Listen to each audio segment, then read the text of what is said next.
Hey everybody, I'm Graham Boyd, Xbox Live's AC Bongos, and one of the things I'm most excited about the Xbox One is this incredible new Xbox One controller. So I came here to the Xbox Design Studio to speak to someone who can tell me all about it. It's Quinton Morris. How are you, Quinton? I'm doing really well. Good. Tell me about your role on the Xbox One controller. So I'm a senior product designer with the Xbox design team, and I was the lead on the Xbox One controller project. Excellent. So just the man to talk to. I want to talk to you about three things, right? Precision, comfort, and realism.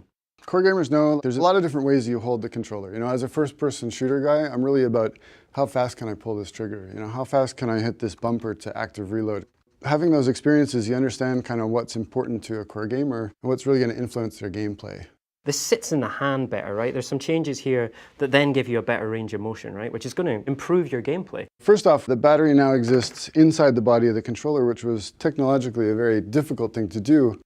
You can see this U-shaped PCB is designed to really fit around that battery. And PCB stands for? Printed circuit board. Of course, I knew that. I just wanted to make sure everyone else did. Moving the battery inside really enabled thinning out this section of the body. And doing that opened up the possibility to create this really great grip surface that exists here. So that means that you can now grip it with a lot less effort and grip it into the top of your hand. That leaves this whole thumb joint totally free to access the controls. So you're going to be able to get around the controls way faster than you ever have before. So if you're playing 8-10 hour sessions of whatever game, you'll just be able to play better and focus more on what's happening in the game as opposed to how you're controlling it. Tell us about how the Xbox One controller interacts with Kinect. We've added some IR LEDs to the controller. You just press the bind button on the controller while you're sitting on your couch in view of Kinect, and the controller will just connect. So if I'm playing FIFA with my mates, we're passing the controller around between games, Kinect is automatically going to know that that controller's been passed, who's holding the controller,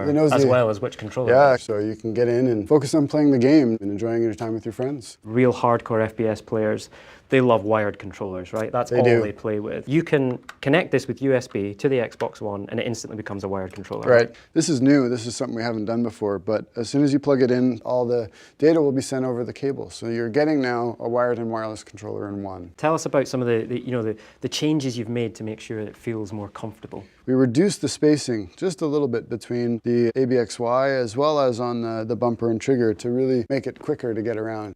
Using this controller, without changing the way you game, you'll be a faster, better gamer. And there's changes to the controllers to make your gameplay experience more realistic. The triggers have an exciting new feature we call impulse triggers. They're rumble motors that exist inside of the trigger itself. It offers haptic feedback to the tip of your finger, which is the most sensitive part of your hand. By combining these two extra motors with the current rumble motors that we had in the previous generation, we can now create richer haptic effects that have directionality to them. So you can communicate forward, back, left, right. A really subtle effect could be that when you run out of bullets, you feel the empty chamber, right? So you know immediately that you've run out of bullets, and the next thing you got to do is reload. So another big one is the magnetic trigger sensor. We've eliminated all the mechanical parts that used to be in the old controller and replaced it with a mechanical digital sensor. So it means that it's twice as sensitive as it ever was before. So in Forza, when you're trying to feather the gas, you'll have that much more control over that gas pedal. And let's talk about this D-pad as well, because it's pretty significant changes here, right? The pivot point for the D-pad itself had to be as high as possible. By moving that pivot point up, we get really nimble action.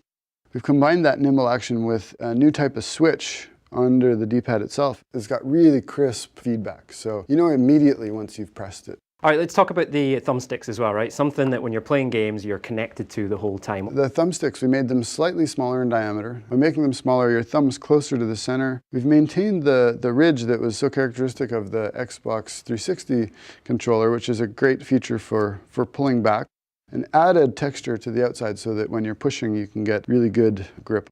So the other improvement that we made was we were able to dramatically reduce the dead zone in the stick itself. By reducing the dead zone, we've increased accuracy and precision dramatically. One of the things I've heard from gamers that I speak to is that they love the Xbox 360 controller so much. Right? They're a little bit worried that this is going to be slightly different. We've been working on this for 2 years, and our main goal was to make sure that the Xbox One controller was familiar. And we talk about the 40 improvements, and most of those are fairly small things. When you pick it up, it doesn't feel like a totally different controller. It feels like a better controller. Our design team is 30 people, and that includes human factors, ergonomists. Everybody plays games. All the people we recruited for all the studies are either just regular gamers or, competitive gamers or people that have just been playing games for decades. I mean, this was designed for gamers by gamers. Great. Well, Quentin, thank you so much for your time. Yeah. I think we've talked about it enough though, right? I want to get my hands on this controller and actually play some games. Yeah, let's do it.